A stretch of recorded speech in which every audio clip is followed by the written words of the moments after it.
സഹജീവി സ്നേഹത്തിന് ഇസ്ലാം ഒരുപാട് വില കൽപ്പിക്കുന്നുണ്ട്. വിശുദ്ധ ഖുർആനിലെ സൂറത്തുൽ അൻആമിൽ അല്ലാഹു തആല പറയുന്നത് സഹജീവികൾ നിങ്ങളെപ്പോലെയുള്ള ഒരു സമുദായമാണ് എന്നാണ് വിശേഷിപ്പിക്കുന്നത്.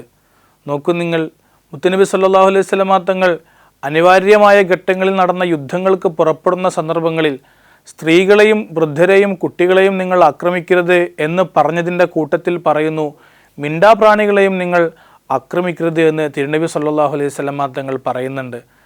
ഖസാലി ഇമാം വഫാത്തായതിനു ശേഷം മഹാനവറുകളെ ശിഷ്യന്മാർ സ്വപ്നത്തിൽ കാണുന്നുണ്ട്. സ്വപ്നത്തിൽ കണ്ട് ഖസാലി ഇമാം പറയുന്നുണ്ട്, ഞാനൊരിക്കൽ ഒരു ഗ്രന്ഥരചനയ്ക്ക് വേണ്ടി ഇരിക്കുന്ന സന്ദർഭത്തിൽ പേനയിലെ മഷി കുടിക്കാൻ വേണ്ടി ഒരു ഈച്ച വന്നു. ഈച്ച വന്ന സന്ദർഭത്തിൽ ഈച്ച മഷി കുടിച്ചു തീരുവോളം ഞാനവിടെ കാത്തിരുന്നതിൻ്റെ ഫലമായിട്ടാണ് എനിക്ക് ഗുണം കിട്ടിയത് എന്ന് ഖസാലി ഇമാം സ്വപ്നത്തിൽ പറയുന്നുണ്ട്. നോക്കൂ, നിങ്ങൾ സഹജീവികളെയും മിണ്ടാപ്രാണികളെയും മറ്റുള്ള നമ്മുടെ മനുഷ്യേതര ജീവികളെയും പരിഗണിക്കണം എന്നത് വിശുദ്ധമായ ഇസ്ലാമിലെ ഏറ്റവും പ്രധാനപ്പെട്ട കാര്യമാണ്. ഇർഹമു മംഫിൽ അർളി ഇർഹമക്കും മംഫിസ് സമാ, ഭൂമിയിലുള്ളവരോട് നിങ്ങൾ കരുണ കാണിച്ചാൽ ആകാശത്തിൻ്റെ അധിപനായ റബ്ബ് നിങ്ങൾക്ക് കരുണ ചെയ്യുമെന്ന് വിശുദ്ധമായ അധ്യാപനമാണ്. ഇസ്ലാമിൽ മറ്റു ജീവികളെ മിണ്ടാപ്രാണികളെപ്പോലും നന്നായി പരിഗണിക്കണം എന്നതാണ് ഇസ്ലാമിൻ്റെ നിയമം.